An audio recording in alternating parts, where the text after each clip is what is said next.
沼セラピー。皆様こんばんは、みえちゃんです。今回はね、今世界中を揺るがしている藤井風さんの海外進出、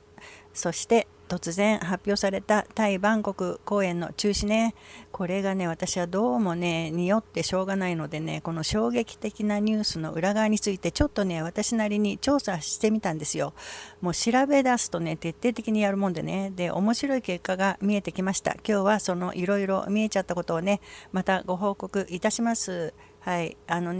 風さんはアメリカの大手エージェントね、WME ですね、ウィリアム・モリス・エンディバー、はい、ウィリアム・モリス・エンデバーと契約しています。そして英語版のアルバム、プレーマーを引っ提げてね、世界に向けて本格的に羽ばたこうとしている昨今ね、このタイミングでのタイのライブ中止もあってかね、最近よくね、皆様からこんなコメントをいただくんですよ。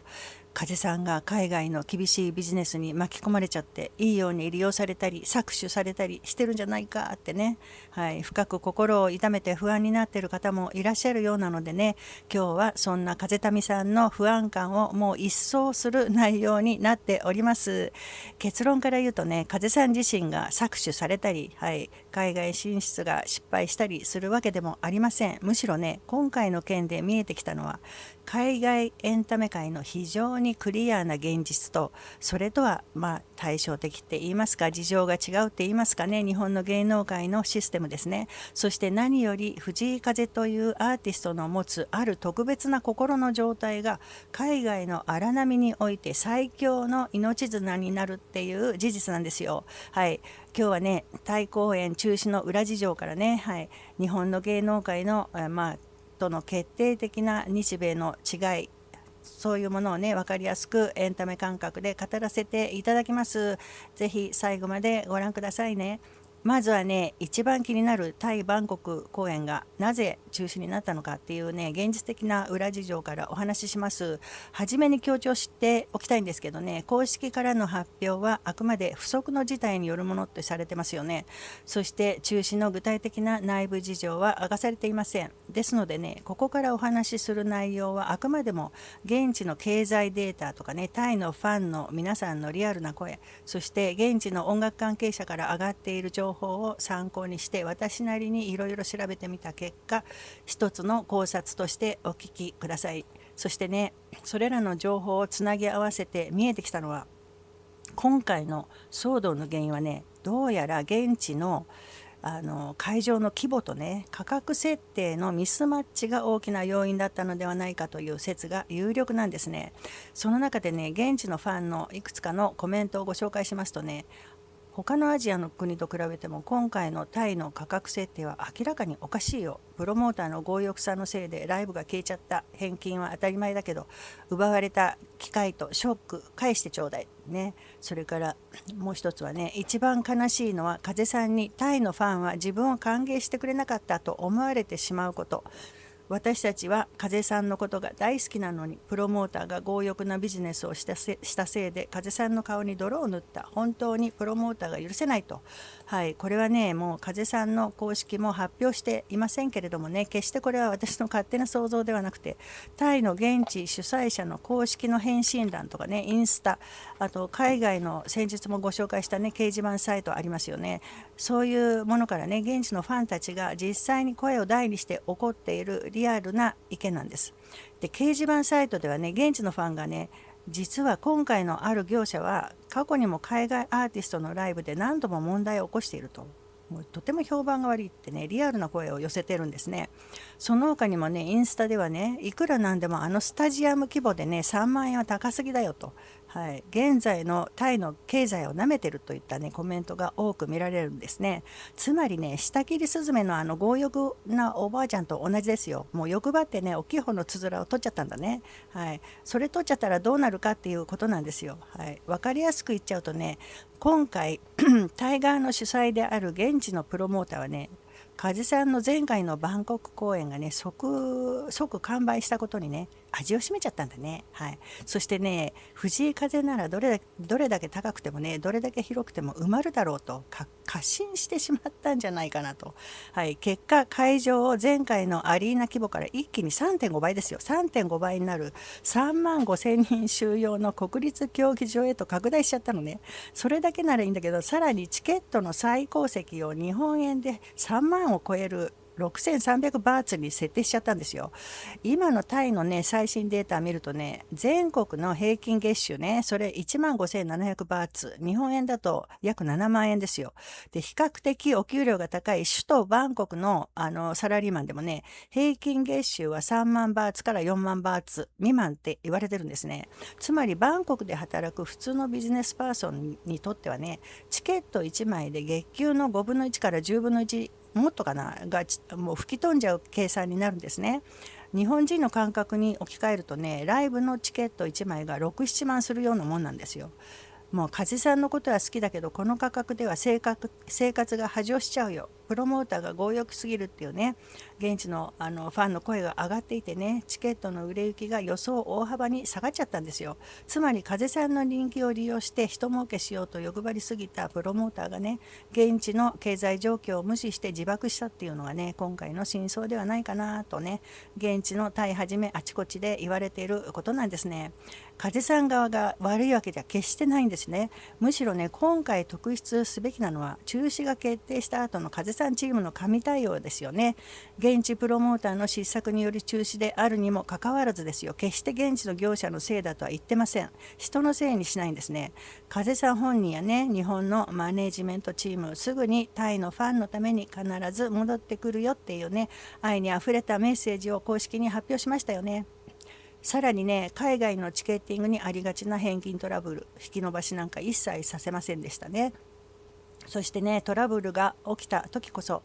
そのチームの本質が見えますよね。ファンの人たちを絶対に傷つけない、置いてきぼりにしないというね、風さんチームの誠実さとファンファーストな姿が改めて証明されました。はい、海外ツアーが進む中ね、先日のタイ公演のチケット、騒動、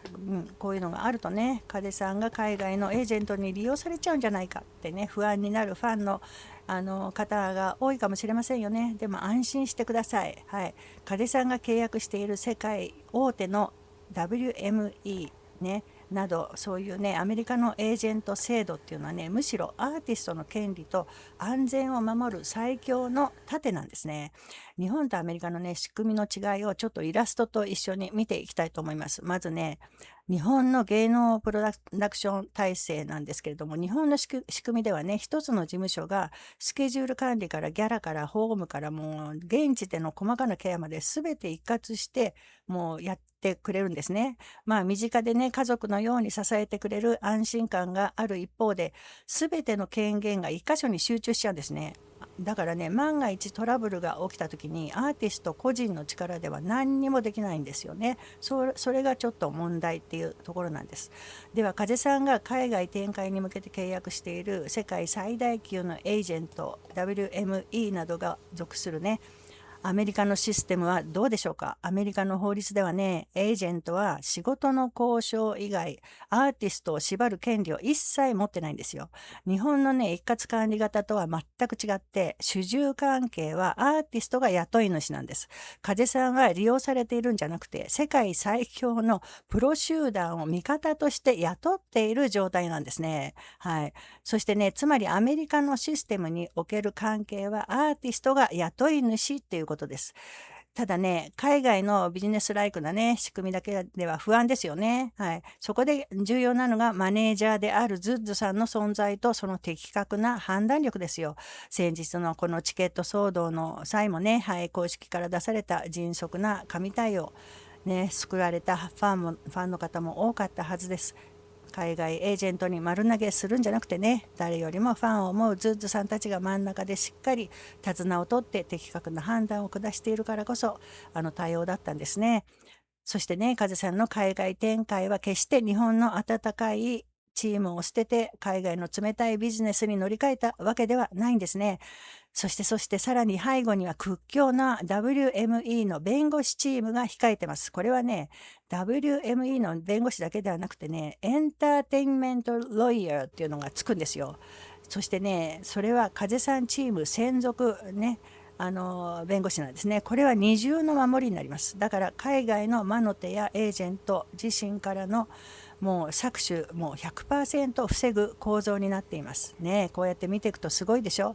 だからね、志村けんじゃないけど大丈夫でなんですよ。はい。そしてね、ここでね言いたいのが、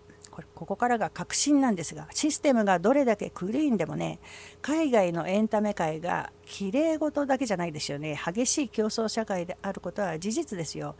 ではね、純粋でどこか浮世離れした風さんの心がね、無邪気で真っ白な心がそんな厳しい世界を乗り切っていけるのでしょうかってことなんですけど、私はね、風さんのその無欲な心こそが海外の厳しい世界を生き抜く最強の盾になると確信してんですよ。よくコメントでもね、そういう心配いただくんですけど、そのたびに私は大丈夫で大丈夫でって言ってるんですけどね、なぜなら海外の芸能界でアーティストが病んでしまったり、悪い大人に騙されたり、使い古されてしまう一番の原因はですよ、本人や周囲のもっと売れたい、もっとお金が欲しい、お金が欲しい、お金が欲しいっていうギャグがありましたよね。誰よりもねビッグになりたいっていうね執着にあるからなんですよ。もう悪い人はアーティストのその欲につけ込んで魂を売るような契約になっちゃうんですね。ですが風さんにはもうそんな欲ありませんからね。彼の活動の根底にあるのはデビュー時から一貫して Help Ever Hurt Never ですよね。はい。そして決して傷つけないと。そして今回の世界進出に合わせたサードアルバムのタイトルプレーマはサンスクリット語で市場の愛、無視の愛ですよ。彼はね世界一のスターになって大儲けしたいから海外に行くんじゃありませんよね。自分の音楽と愛をただ必要としてくれる世界の人に届けたいというね圧倒的な give 与えるの精神だけで動いてますよね。もう give and take じゃなくて give give give なんですよ。はいねえ、Give me, give me, give me a man after midnight なんて歌ありましたよね。アバだっけ、あれはちょうだいちょうだいちょうだいって言ってんだけどね、風さんは give, give, give なんですよね。このね、売れたいという執着がない無欲さがあるからね、海外のどんなビジネスライクな誘惑とかね、汚い大人の圧力に対しても彼の魂がぶれることは絶対にないんですよ。この梶さんのマインドをね、前夜ってインド哲学のね、視点からさらに深く言うとね、なんかお堅くならないようにしたいんだけどね、求めない心こそが最強であるっていう心理になるんですよ。もう人間のあらゆる苦しみね、ドゥッカって言いますけど、まあそれはね執着とか渇望から生まれますよね。私たち人間はこのエゴ自我を守るために必死になってあちこちさまよって、少しでも自分が得をすること、少しでも人より優位に立てるものを追いかけ続けてしまっちゃいますね。はい、海外のエンタメビジネスの裏でねうごめく大人たちの欲もまさにこのエゴの暴走ですよ。しかしですよ、風さんはそのエゴを完全にとは言わないまでもね、体を持っている以上ねエゴを完全に手放すことはできません、誰もね。ですがかなりもう手放してます。常にエゴのポイ活してると思いますよ。外側にね何かを求める心が病んだ時、人はすでに自分の内側にあるね無限の豊かさ身の回りのささやかな幸せに気づくことができますよ。その瞬間すべての苦しみは終わりを迎えます。これが無欲が生む宇宙の勝利のシナリオなんですね。だからこそ風さんは名曲グレイスの中でこう歌ってますよね。今や無敵だと。はい、無敵なんですよ。この無敵っていう言葉はね、誰かを力でねじ伏せるとかいうことじゃなくてね、そもそも戦う相手が存在しないんですよ。はい、全部自分ですから。アメリカのビジネスがどれほど厳しくても最初から何も求めてない風さんに対してはね、誰も何も奪えないんですね。奪うものがない人間は最強なんですよ。はい。エゴのビジネスは完全に無力化します。これこそが藤井風という存在が海外において最強である理由じゃないかなって私は思ってます。ハイエナだろうとね、コバンザメだろうと、人食いザメだろうと、あと何があったっけ、ハゲタカ、そういう人たちもね、風さんを犯すことは絶対にできません。そして彼の後ろにはずっとね彼を我が子のように守り続けているマネージャーのズッズさんがねいますよ。この人はね、もう次郎長一家で言えば大政ってとこですかね。いやもっとだね、強い後ろ盾ね。この人と風さんの関係についてはね、後日もっと動画でたっぷりやりたいと思ってるんですけれどもね、さらにユニバーサルミュージックのもう屈強な弁護士チームががっちり盾となって控えてるんですよ。さらにいるんだよ。風さんのピュアなね、心はもう最強のチームによって二重三重に守られてんですよ。このね、ユニバーサルミュージックのね、屈強な弁護士ってすごいんですよね。はい。今回のタイ公演のようなね、現地のイベント、プロモーターね、がね、ユニバーサルミュージックのこの弁護士たちは、もし不当な対応とか契約違反したらもう、絶対今後ユニバーサルの、世界的アーティストね、もうテイラー・スウィフトとかアリアナ・グランデも所属してるんですけどもね、そういう人はもう一切そちらの国でね公演させないぞっていうね、エンタメ界では最も強力な交渉カードのパワーを持ってるんですよ。だからね、これによって現地業者の暴走も強力に抑え込むことができるんですね。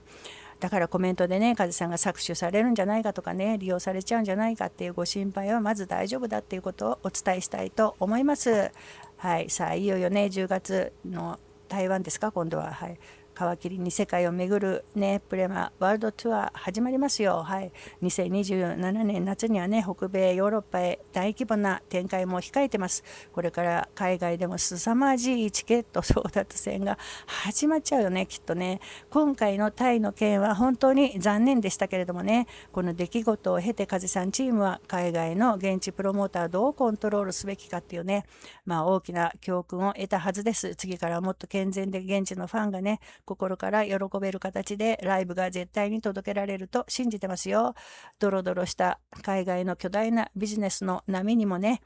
自分を見失い、ただただ純粋に愛を歌い続ける風さんの旅を私たちはもう不安があるんじゃなくてね、ただ信頼して温かく応援していきましょう。皆さんはね、今回のタイ公演の中止、風さんの海外進出についてどう感じましたか。ぜひ皆さんの熱い思いや